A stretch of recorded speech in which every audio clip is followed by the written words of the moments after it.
Yesterday, the US government was known to have used drones to carry out lethal attacks in at least 6 countries: Afghanistan, Iraq, Libya, Pakistan, Somalia and Yemen. And now Syria has been added to the list. I assume that this is MQ-9, which was controlling over Iraq the activities of the resistance against the American armed forces.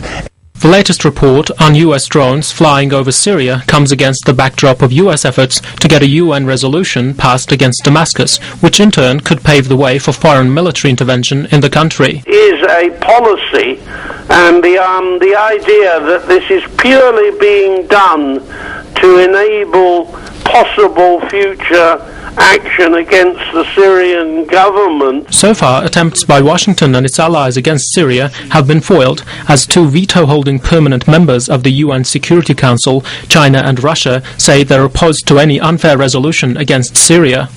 Moscow and Beijing are against any foreign intervention in Syria and say the crisis there must be settled domestically. All the same, the United States and its allies are stepping up pressure on Syria.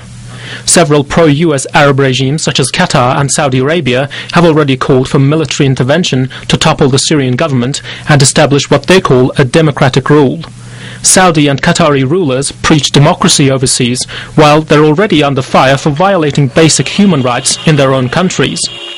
Saudi Arabia and Qatar tolerate no dissent. Elections are rare. They are hereditary monarchies with no power sharing.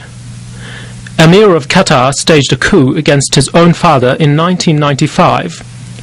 Saudi and Qatari absolute monarchies preach democracy.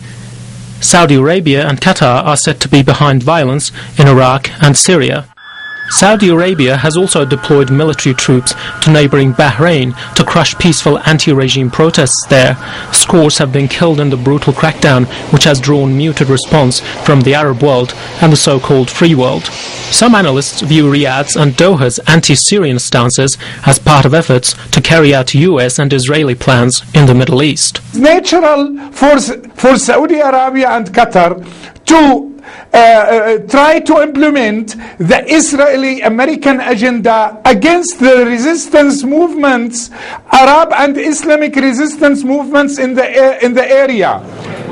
Experts believe the escalating pressure on Syria is due to Damascus's resistance against Israel and its support for Palestinian and Lebanese resistance groups against Israel.